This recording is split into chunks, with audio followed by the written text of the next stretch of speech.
कार्यक्रम के प्रायोजक करता है Unis India corporation electrical and digital site management solution. इस कार्यक्रम के प्रायोजक करता है Unis India corporation electrical and digital site management. नमस्कार, स्वागत है आपका हिंदुस्तान हेडलाइंस न्यूज पर। मैं हूं तीर्थंकर सरकार और आप देख रहे हैं मेरे साथ हमारा खास कार्यक्रम खास मुलाकात। आज इस कार्यक्रम में हमारे साथ श्रीनगर से आम आदमी पार्टी के विधायक जितेंद्र सिंह तोमर जी जुड़ने वाले हैं।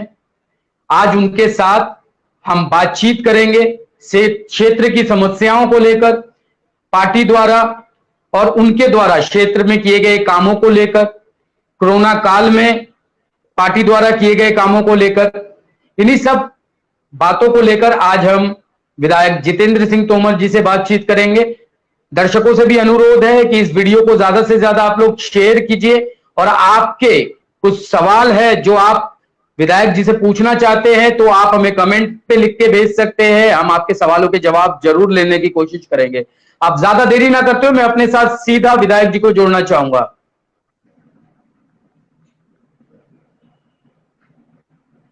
नमस्कार सर, बहुत बहुत स्वागत है आपका हिंदुस्तान हेडलाइंस न्यूज पर।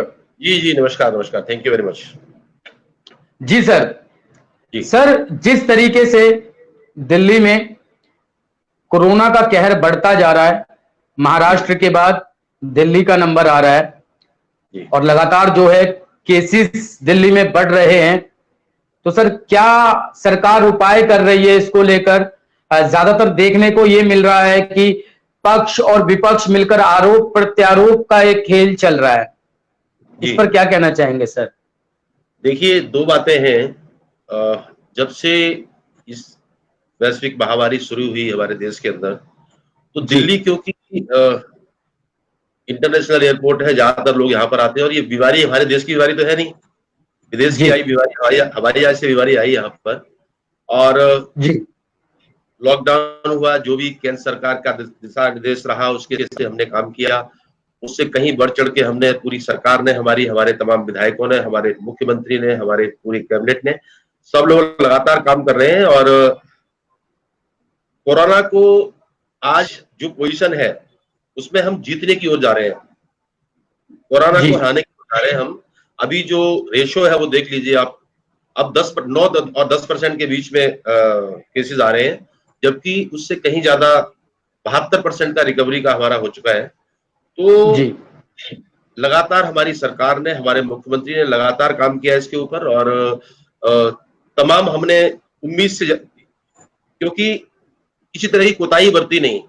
जितने बेड्स आज के दिन पोजीशन ये है कि सिर्फ 5000 जो एक्टिव पेशेंट्स हैं वो हॉस्पिटल्स में हैं और हजारों बेड खाली है हमारे पास, अभी तैयार है हमारे बीच में। भगवान न करे जा रहे हैं, लेकिन हमने तैयारी पूरी की है उसके अंदर। और सरकार ने किसी तरह की कोई कमी नहीं छोड़ी आज पूरे देश के अंदर। हमने, हमारे मुख्यमंत्री भी कहते हैं कि सब अपने अपने यहाँ बढ़िया काम कर रहे हैं सारे मुख्यमंत्री, लेकिन दिल्ली का मैं कहना चाहता हूं कि दिल्ली का काम सर्वश्रेष्ठ है और दिल्ली में सबसे बढ़िया रिकवरी है, सबसे बढ़िया रेशो है और हमें उम्मीद है कि बहुत जल्दी हम इस पे काबू पाएंगे। जहां तक विपक्ष के आरोप की बात आपने की अभी, तो मैं आपसे कहना चाहता हूँ विपक्ष का नाम आरोप लगाना है। विपक्ष ने क्या किया? क्या विपक्ष एमसीडी, भारतीय जनता पार्टी के पास एमसीडी है, एमसीडी के पास भी हॉस्पिटल है, क्या उन्होंने कहीं कोई तैयारी की सिवाय कमियां निकालने के? और हमारे मुख्यमंत्री ने कहा कि हमें आप कमियां बताओ, उनको दूर करेंगे। हमने कभी बुरा नहीं माना इस बात पर, हमने लगातार कमियों को दूर किया है। और आज मैं कहना चाहता हूं कि पूरी दिल्ली के, पूरे देश के लोग इस बात की तारीफ करते हैं कि अरविंद केजरीवाल ने इसको बहुत अच्छे तरीके से हैंडल किया है और कोरोना पे जो लोगों को राहत मिलनी चाहिए वो देने का प्रयास किया है। जी बिल्कुल तोमर जी, आपने जैसे कहा अस्पताल को लेकर कि केंद्र सरकार के एमसीडी के अंदर, बीजेपी के अंदर जो अस्पताल आते हैं, दिल्ली सरकार के अस्पतालों की अगर हम बात करें तो अभी जिस तरीके से विपक्ष ने पीछे कहा कि दिल्ली में जो केसेस लगातार बढ़ रहे थे, होम मिनिस्टर अमित शाह के इंटरफेयर करने के बाद दिल्ली के हालातों पे काबू पाया गया। तो दिल्ली सरकार क्या कर रही है फिर? केंद्र कह रही है कि दिल्ली ने इंटरफेयर किया। मैं आपको बताना चाहता हूँ, इंटरफियर अच्छी जी बात है, हम तो हमेशा से चाहते, हमने ये कहा कि हम मिलके काम करेंगे, और हमने पहले दिन से, जब से लॉकडाउन हुआ तब से जो भी केंद्र सरकार के दिशा निर्देश रहे, जो भी उनकी गाइडलाइंस रही, उनको फॉलो किया, उनके साथ काम करने के लिए हमने पहले से कहा कि हम लोग, आज हमको कोरोना से लड़ना है, आपस में नहीं लड़ना है। जी बहुत सारी बातें जी हुई, बहुत सारी चीजें हुई, कई सारे आदेश ऐसे आए जो गलत थे, या एलजी ने किए, केंद्र की सरकार ने किए, उन्होंने वापस भी लिए वो, ठीक है। तो जी हमने कहीं भी उस पर मतभेद नहीं किया, हमने अपनी बात को कहा जरूर कि ये गलत है, इसको ठीक कर दीजिए, लेकिन हमने उनका पालन किया अक्षर से, जो भी उन्होंने हमसे कहा वो हमने उसका पालन किया। एक दूसरा मैं आपको बता देना चाहता हूँ कि दिल्ली सरकार के जो अस्पताल है और केंद्र जी सरकार के अस्पताल है, राम मनोहर लोहिया केंद्र सरकार का अस्पताल है, एम्स केंद्र सरकार का अस्पताल है, हमारा एलएनजेपी आप देखिए, वहां पे 2000 लोगों के वहां पर इंतजाम हमने पहले दिन से किया हुआ है, और अमित शाह जी वहां आए थे, वो भी तारीफ कर रहे हैं, बहुत अच्छा काम हो रहा है वहां पर एलएनजेपी के अंदर, जो जिसको दिल्ली सरकार देखती है, दिल्ली सरकार के तमाम, हमारा Rajiv Gandhi super speciality hospital बहुत बढ़िया काम कर रहा है, तमाम हॉस्पिटल्स को हमने कोविड सेंटर्स में बदला, हमने अब जो हमारे हॉस्पिटल्स थे उनमें कहीं कोई कमी नहीं आने दी लगातार, और नए नए बनाए हमने, कॉमनवेल्थ गेम्स का देख लीजिए, अभी हमने हॉस्पिटल बनकर तैयार कर दिया, ठीक है। तो हम ये नहीं कहना, मैंने कभी नहीं कहा इस बात को कि भाई केंद्र सरकार के बिना हम कुछ करेंगे, हम उनके साथ काम करेंगे, और साथ किया है, कोई दिक्कत ही नहीं उसमें, अच्छी बात है। अमित शाह जी आए, स्वागत है, उनके साथ उनकी जो उन्होंने कोई गाइडलाइन दी है, गाइड किया है हमको, तो हमने उस पर भी काम किया है। जी बिल्कुल हाँ बिल्कुल। तोमर जी, मैं यहाँ जानना चाहूंगा, जी, दिल्ली की बात जैसे हमने करी, श्रीनगर में क्या क्या काम अभी तोमर जी ने करवाए हैं, जनता इसको जानना चाहती है। कोरोना काल में किस तरीके से क्षेत्र की समस्याओं को आपने सुलझाया और किस तरीके से लोगों को मदद पहुंचाई, इसके बारे में थोड़ा सा हम जानना चाहेंगे। मैं आपको बताना चाहता हूँ, पूरे इस कोरोना काल में, लॉकडाउन में मेरा कार्यालय एक दिन भी कभी बंद नहीं हुआ, हम लगातार जनता के बीच में रहे, जनता की मदद की हमने। मैं आपको बताना चाहता हूँ कि जो दिल्ली सरकार ने किया, हमारे 6 स्कूलों में लोगों के भोजन का इंतजाम किया, तमाम जो राशन कार्डधारी थे वो भी, जो राशन कार्डधारी नहीं थे उनको भी सबको राशन दिया, 2000 एमएलए कूपन्स भी हमने बांटे, और करीब 16,000 जो ई कूपन है उसके माध्यम से लोगों ने यहाँ पे राशन दिया हमारे दिल्ली सरकार की ओर से। और मैं कहना चाहता हूँ कि हमने 26 मार्च से मैंने अपने कार्यालय पर अपनी रसोई शुरू की यहाँ पे, जिसमें 5,000 लोगों का भोजन दोपहर को बनता था और 6,000 लोगों का भोजन शाम को जो हम यहाँ पे डिस्ट्रीब्यूट करते थे। लगातार हमने पूरे लॉकडाउन में लोगों को खाना खिलाया। 5500 मैंने किट बनवाई थी, मैंने खुद बनवाई 5500 किट, राशन की किट, जिसके अंदर आटा था, चावल था, दाल थी, तेल था, मसाले थे, नमक था, हल्दी, हर चीज थी इसके अंदर, ठीक है। वो हमने 5500 परिवारों को दिया, और सैनिटाइज कराया मैंने पूरे इलाके को 3 बार, डोर टू डोर सैनिटाइज कराया, एक एक घर को। मेरी विधानसभा में एक भी घर ऐसा नहीं है जिसको हमने सैनिटाइज नहीं करवाया हो, और 3 बार करवाया है।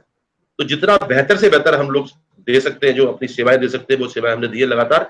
मैं कहना चाहता हूं कि लॉकडाउन के समय पे मैंने हेल्पलाइन नंबर जारी किए थे, आज भी जारी है, अब तो लोगों को नहीं होती उसमें जिनको किसी को दवाई की जरूरत थी, बाहर नहीं जा सकता, उसके घर दवाई पहुंचाना, खरीद खुद लेके, वो काम हमने किया। किसी के यहाँ राशन नहीं है तो उसे घर पहुंचाने का काम हमने किया। किसी को जरूरत, कोई बुजुर्ग लोग हैं, सीनियर सिटीजन है, जो बाहर नहीं आ सकते, देने नहीं आ सकते बाहर, उनको वहां पहुंचाने का काम किया हमने। हर तरीके से मेरी विधानसभा क्षेत्र के लोगों को राहत देने का काम किया। जी बिल्कुल जी।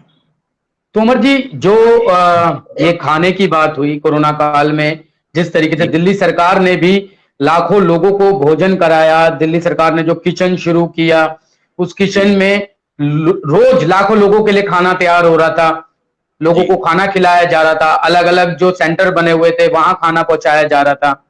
जी, सरकार कहती है लाखों लोगों का खाना बन रहा है, विपक्ष कहता है बनता हुआ नहीं देख पा रहे हैं हम, कहाँ बन रहा है ये खाना लाखों लोगों का। मैं बताता हूं आपको, ये बात हुई थी और उसके बाद चैनल वालों ने कहा कि साहब वो लोग जानना चाहते हैं, तो हमने उनको आमंत्रित किया, और बाकायदा जो नेशनल चैनल्स वाले हैं, न्यूज चैनल वाले हैं, वो आए और उन्होंने उसको कवर किया। उसके बाद में उनका आभारी, उन्होंने दिखाया उसको कि हम कहाँ कहाँ बना रहे हैं, 30,000 का, 40,000 लोगों का खाना किन किन सेंटर्स में बन रहा है, वो सारा कवर किया। मीडिया का मैं बड़ा धन्यवाद करना चाहता हूँ कि उन्होंने एक अच्छा काम ये किया कि जब हमने उनको आमंत्रित किया कि आइए देखिए हम कहाँ खाना बना रहे हैं, हमारे किचन सेंटर कहाँ पर है, तो उन्होंने सब उसको पूरा ब्रॉडकास्ट किया, उसको कवर किया। उसके लिए मैं बहुत आभारी हूँ मीडिया का। जी बिल्कुल। पता भी लग गया था तोमर जी, विपक्ष को। जी हाँ बिल्कुल बिल्कुल, वो तो विपक्ष ने फिर देखा भी कि जी कहाँ खाना बन रहा है। कहाँ बन रहा है। हाँ जी जी। पार्टी पे हमेशा क्यों इस तरीके के विवादित आरोप लगते रहते हैं पार्टी पे हमेशा? देखिए, मैं ये कहना चाहता हूं कि विपक्ष का काम होता है आरोप लगाना, जी पक्ष का काम होता है काम करना। और हमारी पार्टी एक ऐसी पार्टी है जो अभी हमने हमने कहा कि हम कोरोना काल में राजनीति नहीं करेंगे, हम सेवा करेंगे। जी जिनको राजनीति करनी है वो करें। उन्होंने जी राजनीति की, उन्होंने आरोप लगाए, उन्होंने कुछ भी किया, हमने अपना काम किया। लगातार अपना काम कर रहे हैं आज भी। और यही इसके फलस्वरूप आज ये है कि हम इस पोजीशन में है कि कोरोना कंट्रोल में आ रहा है और थोड़े दिनों में हम इस पर पूरी तरह से जीत हासिल करेंगे। जी। यहाँ हमारे पास कुछ जनता के सवाल भी आ रहे हैं कि जी जिस तरीके से पीएम केयर फंड को लेकर भी बात चल रही है, बहुत जी तरीके की आरोप प्रत्यारोप पीएम केयर फंड को लेकर भी चल रहा है, तो जी। उस पे क्या कहना चाहेंगे? क्या लगता है आपको जिस तरीके का माहौल एक बन रहा है? देखिए, इस पे मैं कोई कमेंट करना चाहूंगा नहीं। पीएम केयर का मामला है, उन्होंने पैसे कैसे फंड उनका कितना इकट्ठा हुआ हमने कभी पूछा नहीं। वो कोर्ट ने पूछ लिया, कहीं से अदालत ने भी पूछा है। लेकिन आज इस आपदा के समय पे किसी को भी राजनीति जी नहीं करनी चाहिए किसी तरीके की। और जो पैसा इकट्ठा हो उसको ईमानदारी से उसी में लगाना चाहिए। बहुत अरबों रुपए लोन भी मिला, विश्व बैंक से भी मिला इस काम के लिए। बहुत जी लाखों करोड़ रुपए, अरबों रुपए इकट्ठे भी हुए। उनको अगर जब प्रॉपर तरीके से लगाया जाए तो मैं समझता हूँ कि किसी को कोई दिक्कत होने वाली नहीं है हमारे देश के अंदर। अभी मोदी जी ने जी अनाउंस किया कि 80 करोड़ लोगों को जी राशन लगातार फ्री देंगे। तो दो चीजें हुई इसमें कि यानी कि 80 करोड़ लोग जो है वो देश में वो गरीबी रेखा से नीचे है।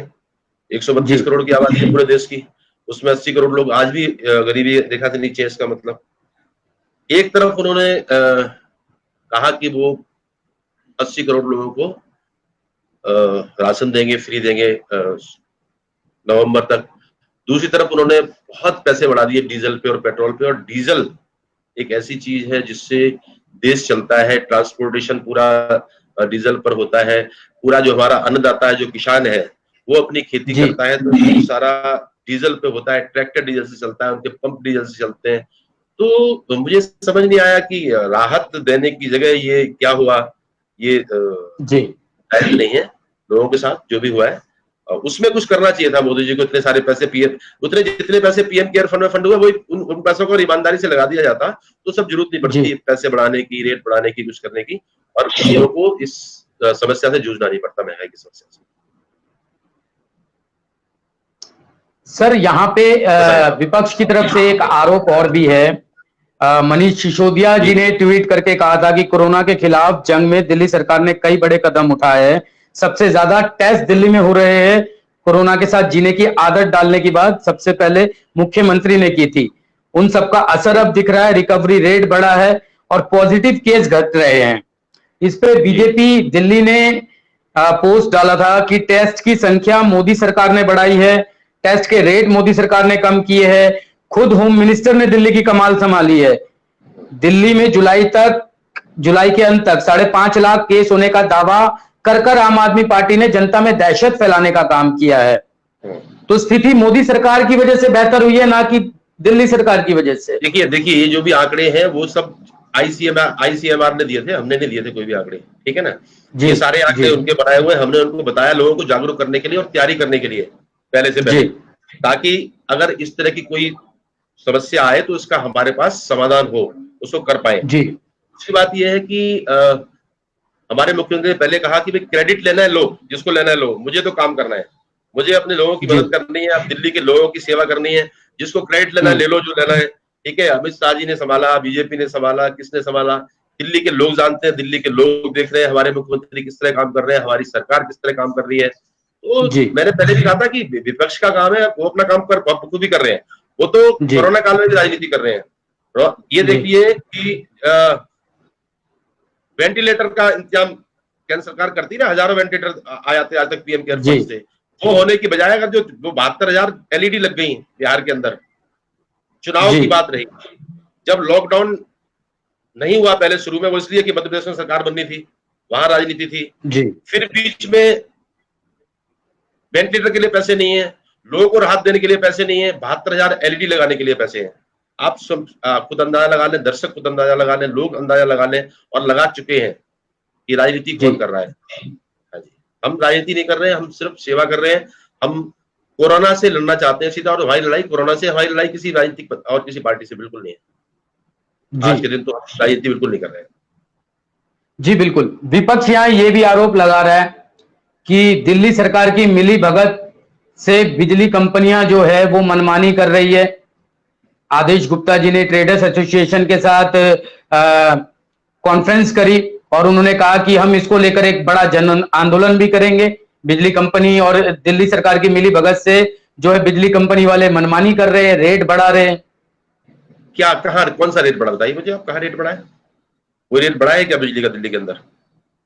जी, बल्कि हमने तो अभी भी अनाउंस किया कि जो हमारी जितनी भी पहले राहत जो लोगों को चल रही थी, जितना पानी फ्री दे रहे थे, जितनी सब्सिडी बिजली पे दे रहे थे, वो सब कुछ जारी रहेगा। वैसे कि वैसे महिलाओं का जो सफर है वो जारी रहेगा, फ्री सब कुछ जारी है। तो रेट कहाँ बढ़े, आप बताएं मुझे, कहीं रेट बढ़े हो बिजली के? एक दूसरा, जिन दिनों में मार्च के अंदर, अप्रैल के अंदर जब लॉकडाउन था, तो जी, जब जहां मीटर रीडिंग नहीं हो पाई वहां एवरेज बिल गए थे।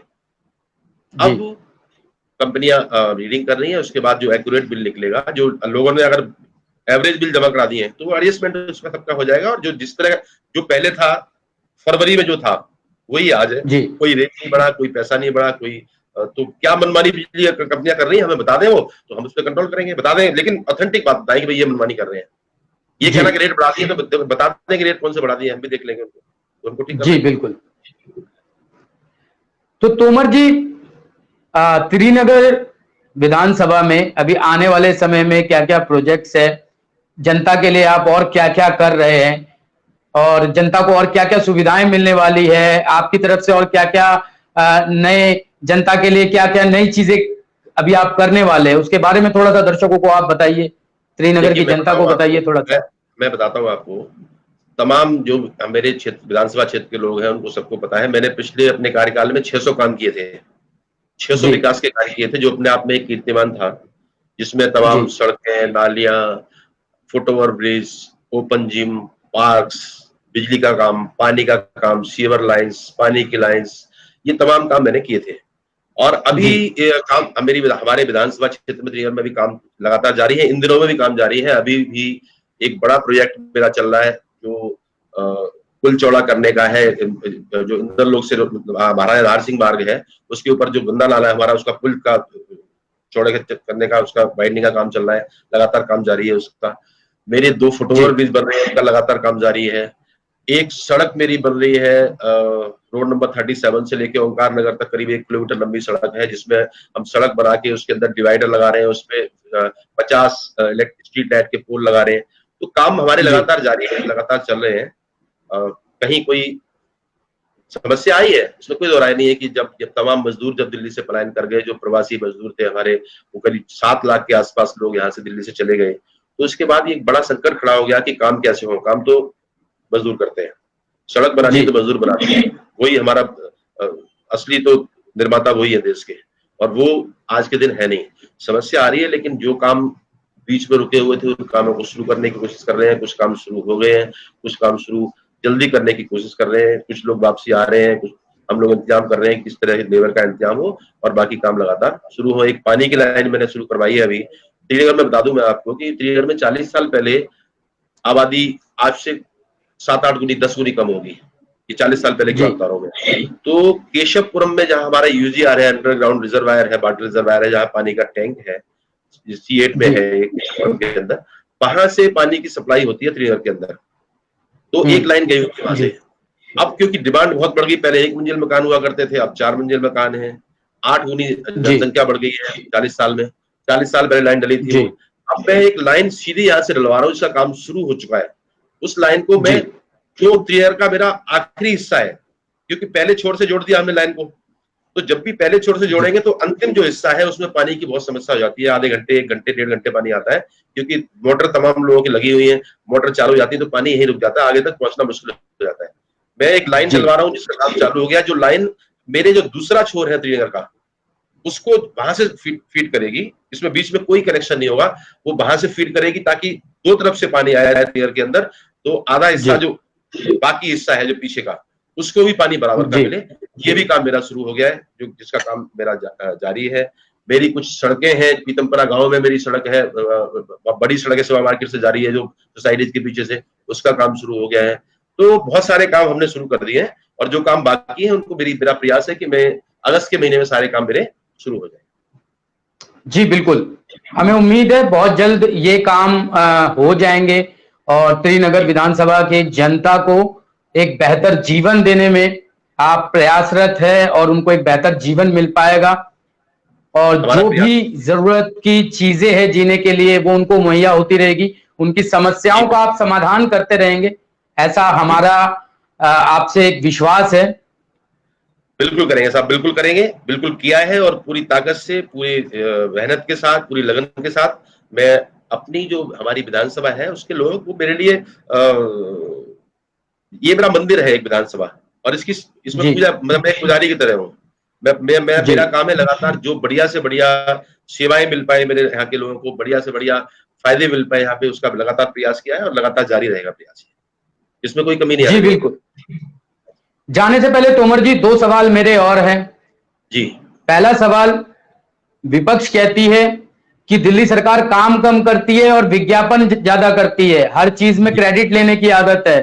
रेलवे यार्ड का जो कोरोना पेशेंटों के लिए बनाया गया, उसे रेलवे ने जमीन आवंटित करी, किसी एनजीओ ने काम किया, और दिल्ली सरकार वहां पे क्रेडिट लेने पहुंच गई। देखिए, वो तो दिल्ली में रहा है ना, और पहले तो कोई जमीन आवंटित नहीं की, ये तो रेलवे ट्रैक के ऊपर वो बोगीज है जो इन्होंने प्रोवाइड की, और करनी चाहिए। रेलवे हमारे पास नहीं है, ठीक है। ये भविष्य का कि ये देखते हुए कि जरूरत पड़ेगी, आज जरूरत नहीं पड़ी है, केवल 75 पेशेंट आज के दिन है जो शकूर बस्ती के स्टेशन पे जो कोविड सेंटर बनाया है हमने रेलवे यार्ड के अंदर, वहां पर है, जरूरत नहीं पड़ी, भगवान के लिए जरूरत ना भी पड़े, लेकिन उसको केंद्र सरकार ने, हम धन्यवाद करते हैं उनका, उन्होंने हमको दिए, ठीक है, लेकिन उसको मेंटेन कौन करेगा, चलाया कौन, उसको चलाना तो दिल्ली सरकार को था। इसमें क्रेडिट लेने की बात नहीं थी, हमने कहीं ऐड किया इसका, हमने कहा ऐड इसका दिया, नंबर 1। नंबर 2, अगर लोगों को जागरूक करने के लिए ये क्या माध्यम है लोगों को बताने का कि भाई आपको कैसे करना है, कोरोना से कैसे लड़ना है, आपको मास्क पहनना है, आपको सोशल डिस्टेंसिंग रखनी है, आपको सैनिटाइजर का इस्तेमाल करना है, जो किस तरीके से आपसे लड़ना है, किस तरह से क्वारंटाइन करना है, किस तरह से होम क्वारंटाइन करना है, किस स्टेज पे आपको कोविड सेंटर जाना है, किस स्टेज पे आपको हॉस्पिटल में जाना है, ये जागरूकता कौन करेगा? या अगर जो विज्ञापन के माध्यम से नहीं होगा तो कैसे होगा? बिल्कुल। और कि विज्ञापन, मैं जो ये कहना चाहता हूँ कि हम तो अपना दिल्ली में विज्ञापन करते हैं लोगों को जागरूक करने के लिए, तमाम जो स्टेट्स हैं उनके जो दिल्ली के अखबार है उनमें ऐड पूरे पेज की होती है, उत्तर प्रदेश की, मध्य प्रदेश की, छत्तीसगढ़ की, राजस्थान की, हरियाणा की, सब लोगों की, यहाँ पूरे मुख्यमंत्रियों की पूरे पेज के वो छपे होते हैं।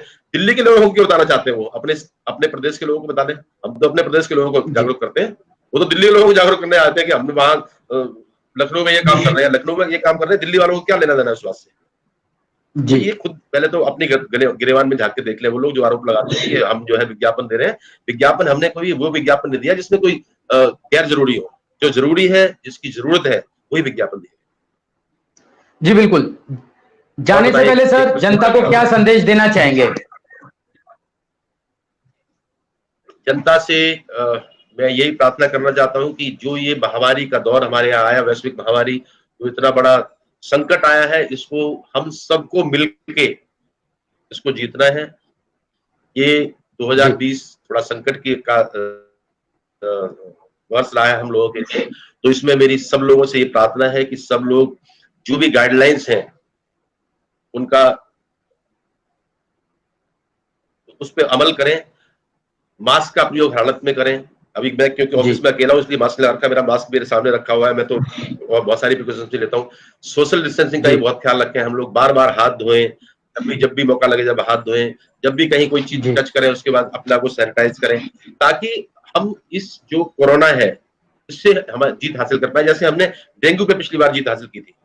हमारे मुख्यमंत्री ने एक कार्यक्रम शुरू किया था,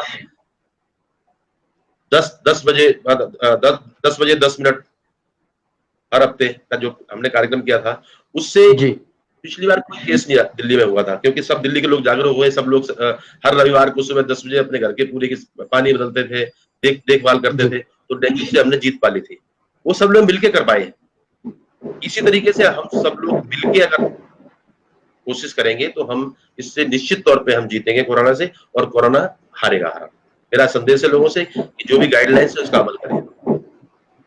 जी जी तोमर जी, बहुत बहुत धन्यवाद आपका, हमें इतना सारा समय देने के लिए, हमसे इतनी सारी बात करने के लिए, हमारे सवालों और विपक्ष के द्वारा किए गए वार का पलट जवाब भी देने के लिए बहुत बहुत शुक्रिया आपका।